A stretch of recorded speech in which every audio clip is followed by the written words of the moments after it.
आदेश बांदेकर आपल्या सगळ्यांचं मनापासून स्वागत करतो। आजच्या भागात आपण भेटणार आहोत पल्लवी किरण गोडसे या माऊलींचं हे नाव सासरचं आहे, तर माहेरचं नाव पल्लवी शत्रुघ्न खराडे। थांबा एक मिनिट, मी सुद्धा लगेच लक्ष्मी पाठवतो इथून। ही बघा पाठवली, आली। सुरुवात करूया आजच्या गप्पांना, पण त्याआधी उखाण्याने सुरुवात करा। देवळाला बांधल्या कळस सोन्याचा, किरणराव म्हणजे नवरा माझा नवसाचा। काय सांगताय? हा खरंच ते नवसाचे ते 8 वर्षानंतर झालेत ऍक्च्युली। बरं, पण मग आता ओळख करून द्या सगळे। हे माझे मिस्टर किरण गोडसे, ह्या माझ्या ननंद आहेत आरती बिब्बे, हे माझे पप्पा आहेत, सासरे माझे बाबासाहेब गोडसे, ह्या माझ्या सासूबाई आहेत सुमन गोडसे, ह्या माझ्या चुलत सासूबाई आहेत कल्पना गोडसे। नमस्कार नमस्कार। आणि माहेरी? माहेरी दादा आहे माझा किरण खराडे, पप्पा शत्रुघ्न खराडे, वहिनी आहेत पूजा खराडे। नमस्कार। मम्मी विद्या खराडे आणि आजी आहे माझी उषा नाईकुडे। हो नमस्कार नमस्कार। पण दादांच्या बाजूला कोण बसलाय? वडील आहेत माझे। नमस्कार नमस्कार। चला आता आधी वहिनी, मला तुम्हाला विचारायचंय, तुमचं बालपण सगळं कुठे गेलं? माझं सगळं बालपण आळंदीमध्येच गेलं। मग आता तुम्ही कुठे आहात आता? मी आता बिबेवाडीमध्ये पुण्यामध्ये असते। मग माहेरी कोण कोण होतं? माहेरी दादा, वहिनी, पप्पा आणि मम्मी माझी। पप्पा वगैरे काय करायचे? आमचं कापड दुकान आहे, मग पप्पा तिथेच असतात, मम्मी सुद्धा तिथेच असते। दादा माझा लॉयर आहे आणि वहिनींचं मेडिकल आहे। बरं बरं बरं बरं, म्हणजे सगळं आळंदीतलंच बालपण? हो सगळं आळंदीमध्ये, अगदी मजेत। हो एकदम मजेत गेलं? एकदम मजेत। थांबा ना थांबा, आता तुम्ही म्हणताय, पण तुमच्याबद्दल जरा घरच्यांचं काय म्हणणं आहे ना? मी चांगलंच म्हणणं असणार, पण तरी सुद्धा भावाला काय बोलायचं असेल तर मी जरा पटकन आळंदीला जातो, तुम्ही सगळी बिबेवाडीतच थांबा। नमस्कार नमस्कार नमस्कार। काय दादा, काय सांगणार बहिणीबद्दल? बहिणीबद्दल सांगाल तेवढं कमीच आहे, कारण का माझ्यापेक्षा सगळं जास्त तिलाच भेटलेलं आहे आतापर्यंत। तिच्यामुळे जास्त हाल झालेत माझे, की जे काय असेल ना सगळं पहिली गोष्ट सगळ्यात तिलाच भेटलेलं आहे। पहिली गाडी तिलाच भेटली, कॉलेजला पण बाहेर तीच गेली पहिल्यांदा, त्याच्यामुळे सगळ्यात जास्त लाड तिचेच गेलं, त्याच्यामुळे माझे लाड कमी झाले। पण तुमच्यामध्ये मोठं कोण आहे? आणि पप्पांची सगळ्यात जास्त लाडकी ती, जरी काय असेल ना तरी सगळ्यात पहिलं तिला घ्यायचं, नंतर मला द्यायचं राहिलं तर। अरे अरे अरे अरे काय तिच्यावर मम्मी आणि पप्पाचं दोघांचा खूप जीव। जरी कोणी पाहुणे आले, कोणी पैसे दिले, पैसे फाडणार, जोपर्यंत तिच्या मनासारखं होत नाही ना तोपर्यंत पैसे फाडणार, म्हणजे तिला जे पाहिजे तीच गोष्ट मागणार ती, आणि ती घेतल्याशिवाय ती सोडतच नव्हती। म्हणजे ताई एकदम हट्टी होती तुमची, हो ना? हो खूप हट्टी, खूप म्हणजे खूप हट्टी। पण मग मला तुम्हाला विचारायचं आहे, ताईचं लग्न झालं तेव्हा तुम्ही किती मिस केलं ताईला? खूप खूप जास्त, म्हणजे ज्यावेळेस तिचं लग्न ठरलं, ज्यावेळेस आमचे दाजी आणि त्यांचे पाहुणे बघायला आले, म्हणजे ज्यावेळेस आम्हाला कळलं की हा आता म्हणजे ती आपल्यापासून लांब जाणार आहे, म्हणजे एवढे दिवस जेवढं आमचं लहानपणीपासून जे काय बॉन्डिंग होतं किंवा जे काय म्हणजे आमच्यामध्ये भांडणं पण खूप व्हायची, कधी कधी म्हणजे खूप टोकापर्यंत पण जायची, पण ज्यावेळेस ती वेळ आली की ज्यावेळेस मला कळलं की ती जाणार आहे आता माझ्यापासून, म्हणजे त्यावेळेस खूप मन भरून आलं की बाबा एकुलती एक बहीण आहे आपली, आणि म्हणजे माझा खूप जीव आहे तिच्यावर। पण आमची माऊलींची कृपा, की माऊलींच्या कृपेमुळं माझ्या बहिणीचं खूप चांगलं झालेलं आहे, म्हणजे तिला जसं मनासारखं पाहिजे होतं तसं मनासारखं कुटुंब भेटले। आमचे दाजी खूप जीव लावतात त्यांना, त्यांचे घरचे। बाबा काय म्हणणं आहे तुमचं? या 2 भावंडांचं प्रेम आता आम्ही ऐकतोय, बाबा काय म्हणणं आहे? नाही, मुलगी आमची आहे ना हट्टी असल्यामुळं भरपूर तिच्या त्रास सहन करून आम्ही तिचं सगळं कल्याण केलेले, तिला पाहिजे तिची जी इच्छा आहे त्या पद्धतीने सगळं करून आम्ही दिलं तिचं। प्रत्येक गोष्ट तिची हट्टीपणाची जास्त होती, परंतु दोन्ही बाजूकडून आहे ना तिचं हौस पूर्ण होईल अशी पाहुणे रावळे भेटली, जावाई छान मिळाली, जावयांचे वडील पण छान आहेत, आई पण छान आहे, स्वभाव चांगला आहे सगळ्यांचा, त्याच्यामुळे तेवढं टेन्शन राहिलेलं नाही। बरं बरं, आई काय म्हणताय? काय नाही, मी यांच्यासारखेच म्हणेन की तिची जी इच्छा आहे ती पूर्ण झाली। लहानपणी होती हट्टी, पण तशी ती हुशारही खूप आहे, प्रत्येक गोष्टीमध्ये ती फर्स्टच असते अगदी, त्यामुळे तिचा आम्हाला अभिमानच आहे, आणि तिला जसं म्हणजे सासर पाहिजे होतं तसं त्याप्रमाणे तिला मिळालं, त्यामुळे आम्हाला खूप आनंद आहे। वहिनीचं काय म्हणणं आहे? त्या खूप समजूतदार आहेत, खूप छोट्या आहेत सगळ्यांमध्ये, पण कधी कधी असा प्रसंग येतो की सगळ्यात मोठा असल्यासारखं सगळ्यांना समजून सांगतात. खूप छान, माझ्या मुलीला त्यांच्या मुलीसारखं जीव लावतात. खूप म्हणजे खूप सगळ्यांना समजून घेतात. मला पण मी नवीन आले तेव्हा सुद्धा मला खूप छान समजून घेतलं. मला काही येत नव्हतं, काय सगळं सांगितलं, कसं करायचं, काय करायचं, सगळं. आजींचं काय म्हणणं आहे? काही नाही, चांगला स्वभाव तिचा. हट्टी होती लहानपणी, पण आता चांगलीच केली. तिला म्हणायची अगं स्वयंपाक येत नाही, तिला मी कर, माझं सगळं व्यवस्थित करते. सासरी तिला खूप छान मिळाले. तिला समजून सासरी मिस्टर पण चांगले. तिला यायचं पण येऊन येतात, घेऊन जातात. म्हणजे अगदी मनासारखे एकटं जायचं म्हणलं तरी तिचा हट्ट चांगले येतात. सकाळी सगळं मनासारखं झाले. वा वा वा, आजींचा आशीर्वाद आहे. बरं आता वहिनी मला सांगा, इतकं सगळं माहेरचे भरभरून बोलतायत, कसं वाटतंय तुम्हाला? छान वाटतंय खूप. जे एवढं सगळं ऐकून मन भरून आलं. ऍक्च्युली रडायला येते, पण आता कंट्रोल करते मी बाळ. भाऊ इतक्या मायेनं बोलला. हा, तेच दादाजी बोलला त्याच्यावरून असं होतं. हा, आमची खूप भांडणं व्हायची की असं कधी कधी असं व्हायचं की मी खूप दिवस त्याच्याशी बोलायची पण नाही, किंवा असं पण व्हायचं. आमच्या दोघांची बरीच भांडणं व्हायची सारखी. पण भावाचं खूप प्रेम आहे असं आता लक्षात आलं? नाही, माहितीच आहे मला, आधीपासूनच माहिती की आहे. पण ती भावा बहिणींची जशी भांडणं असतात तशी आमच्या दोघांची सारखी भांडणं होतच असतात. किती मिस करता भावाला? खूप मिस करते, सगळ्यांनाच मिस करते. आता ह्यांना माहिती, कधी कधी रात्रीचं असं होतं की पहिले मी मोठमोठ्याने रडायचे म्हणजे घरामध्ये खूप, पण आता असं होतं की मी रूम मध्ये जाणार, उशी घेऊन हळूच रडणार, असं होतं. मग त्यांना माहिती असतं की आईला घरच्यांची आठवण येते वगैरे. मग ते म्हणणार फोन वगैरे लावा. मग रोज माझा फोन असतो, सकाळ संध्याकाळ वगैरे फोन असतोच घरी. पण एखादी गोष्ट दादाला सांगता तुमच्या भावाला पटकन? हा, म्हणजे काय जर सांगण्यासारखं असेल तर मी त्याला लगेच सांगते. कोणतीही गोष्ट असेल तर सांगते, म्हणजे मी शेअर करते त्याला. आता एक छोटंसं आव्हान आहे दादासाठी. बघूया दादा बक्षीस मिळवून देणार का तुम्हाला, सोन्याची नथ मिळवून देणार का, ते मला बघायचं आहे. दादा तयार आहात ना तुम्ही? हो. एक नातं मी सांगणार, ते नातं अचूक ओळखून तुम्ही सांगायचंय नेमकं कुठलं, उत्तर तुम्ही द्यायचंय. प्रश्न असा आहे तुम्हाला, ताईच्या सासऱ्यांच्या बायकोच्या सुनेचा भाऊ तुमचा कोण? ताईच्या सासऱ्यांच्या बायकोच्या सुनेचा भाऊ तुमचा कोण? मीच. अभिनंदन. अरे वा, अभिनंदन. खूप कन्फ्युज केलं तुम्ही पण. नाही, पण पटकन पेपर सोडवला तुम्ही आणि आपल्या ताईला सोन्याची नथ बक्षीस म्हणून मिळवून दिली. अभिनंदन. ताई, आळंदीवरून सोन्याची नथ झी मराठीकडून व्हाया आळंदी तुम्हाला बक्षीस म्हणून मिळालेली आहे. आणि आता मी सासरी येऊन पोहोचलेलो आहे. आता सासरी सगळ्यांनाच बोलायला मिळणार आहे, पण त्याआधी वहिनी मला सांगा, तुमचं बालपण सगळं आळंदीतलं? हो, आळंदीमध्ये. आणि आता तुम्ही बिबेवाडीत आहात, बरोबर हो, ना? बिबेवाडी. हो. कसं चाललंय? खूप मस्त मजेत चाललंय एकदम. माझे मिस्टर सुद्धा खूप सपोर्टिव्ह आहेत, खूप काळजी करतात माझी. तसेच माझे सासू सासरे पण आहेत, खूप काळजी करतात. जसे मला माहेरचे आहे सेम तसेच मला सासरचे भेटले, किंवा माझ्या ज्या अपेक्षा होत्या की लग्न झाल्यानंतर मला मुलगा असा हवा, सासू सासरे असे हवे, सेम टू सेम तसेच मिळालेत. म्हणजे थोडा पण काहीच फरक नाहीये कोणत्याही गोष्टीमध्ये, मग ती कोणतीही गोष्टी असो. काय किरणराव, चेहरा खुलतोय तुमचा, चेहऱ्यावर हसू यायला लागलाय.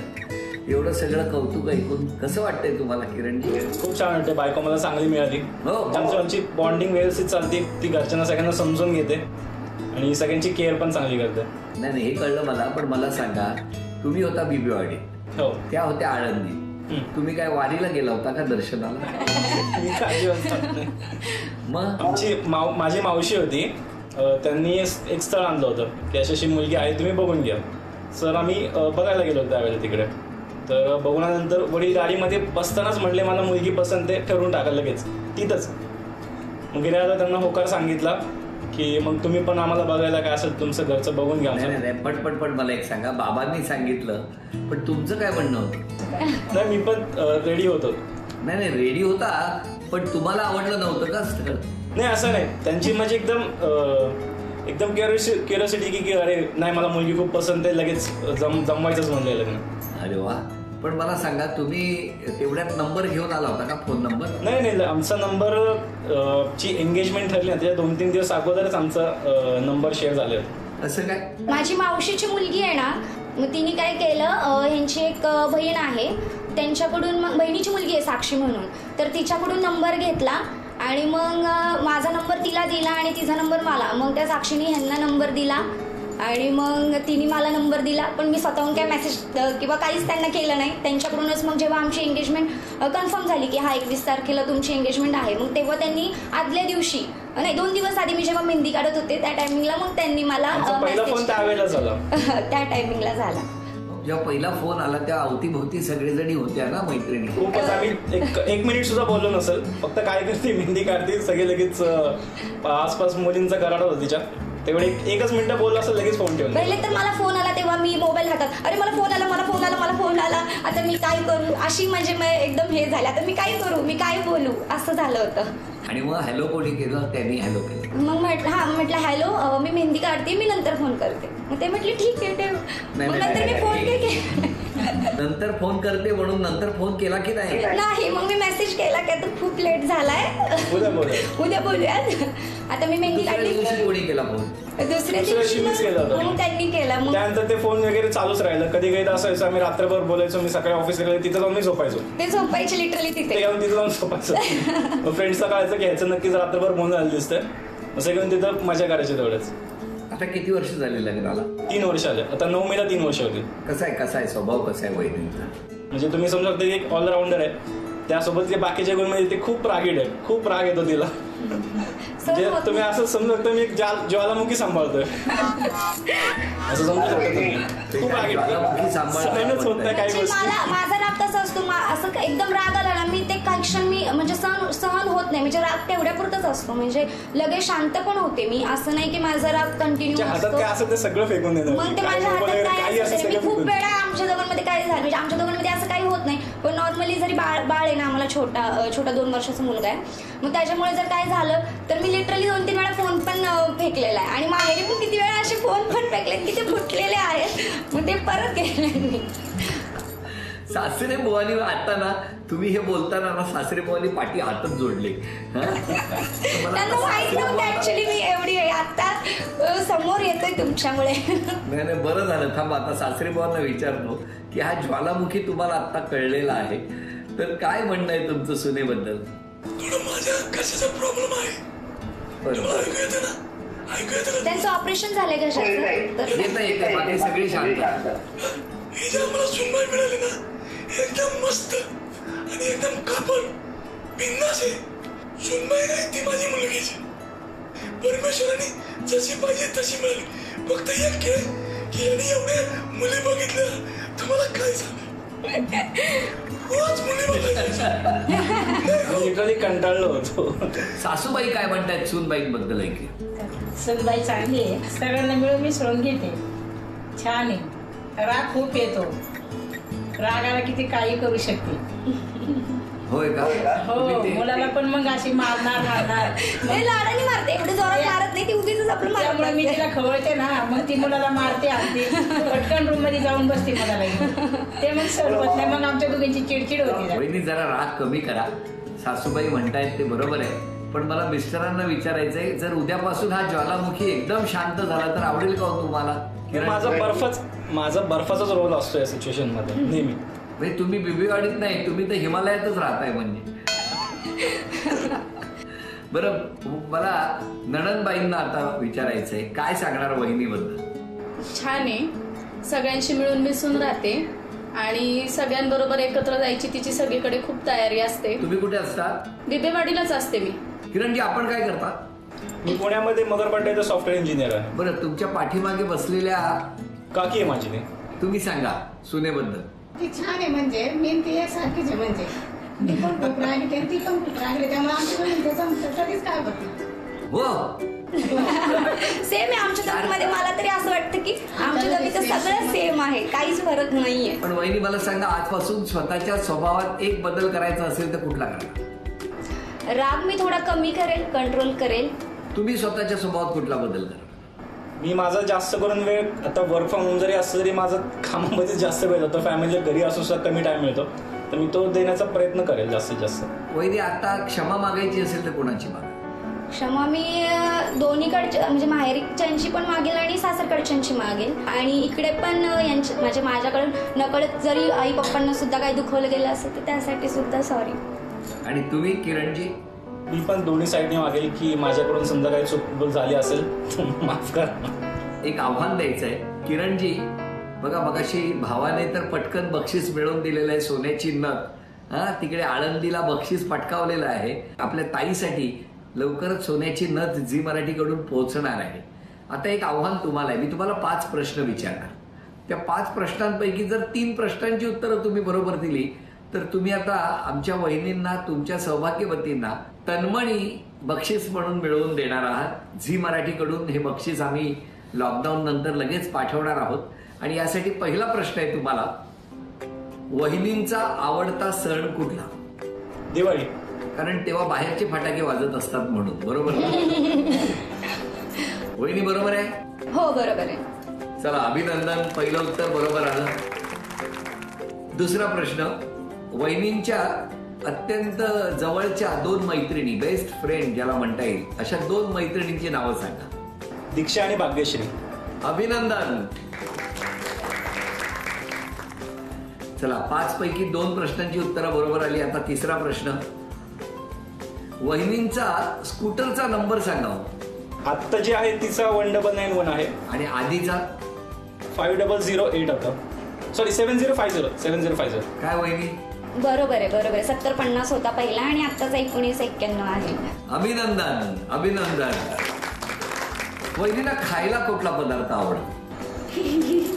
पावभाजी. चुकलं उत्तर. पावभाजी आणि बर्गर हे 2 आन्सर देतो मी. नाही पण तुमचं उत्तर चुकलं. तुम्ही पावभाजी सांगितली. बरोबर उत्तर कुठलं आहे तर वहिनी सांगा. बर्गर. बर्गर. पावभाजी बर्गर दोन्ही सांगणार. आवडता रंग? ब्लॅक. हो वहिनी बरोबर आहे. हो बरोबर आहे, ब्लॅक आवडतो मला. पण अभिनंदन, 5 पैकी 4 उत्तरं बरोबर आली. त्यामुळे वहिनी तुम्हाला आज किरणरावांनी मिळवून दिलेला आहे हा तन्मणी झी मराठीकडून. अभिनंदन. आता या ठिकाणी मला आता बघायचं महत्वाचा क्षण आलेला आहे की तुम्हाला पैठणी कोण मिळवून देणार. किरणजी मिस्टर मिळवून देणार म्हणजे पतिदेव मिळवून देणार का भाऊ मिळवून देणार.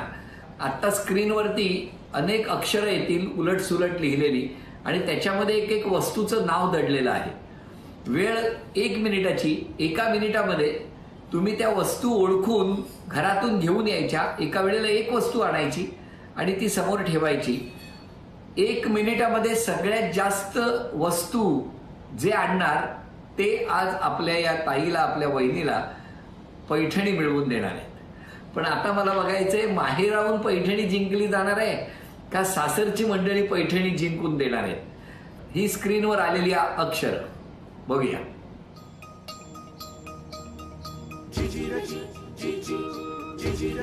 वेळ सुरू झाली.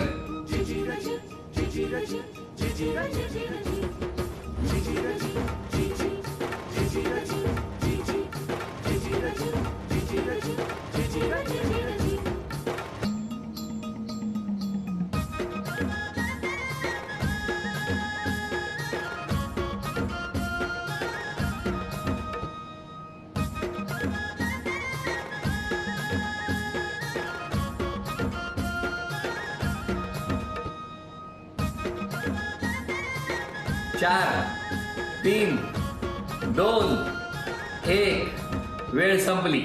या दादा काय काय आणलं सांगा तुम्ही.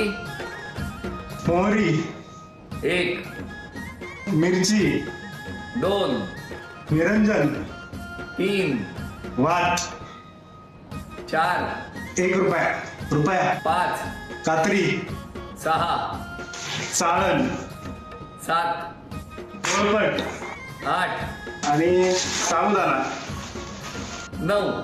आहे ना गड्या. बरं 10 वस्तू आणल्या. आणि तुम्ही काय काय आणलंय बघूया. मोहरी 1, मिरची 2, साबुदाणा 3, रुपया 4, नथ 5, वात 6, तवा 7, पोळपट 8, चाळणी चाळणी 9 आणि गऱ्या 10. घड्याळ 10. खात्री कोण आपली? घड्याळ नाही. ओके 10 झाले बरोबर. तिकडे 9 झाल्या. त्यामुळे अभिनंदन भाऊजी. पण या खेळामध्ये आता किरणजींनी वहिनींना झी मराठीकडून पैठणी मिळवून दिलेली आहे. वहिनींना मिळत आहे तथास्तु पुणे आणि कोल्हापूर यांच्याकडून पैठणी. लॉकडाऊन नंतर थेट तुम्हाला घरपोच करण्यात येणार आहे. सुरक्षित राहा आणि मस्त आनंदाने जगा असं म्हणत आजचा भाग इथे संपतो आहे.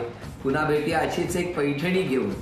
होम मिनिस्टरची पैठणी होम मिनिस्टरच्याच अंगणीच्या पुढच्या भागात.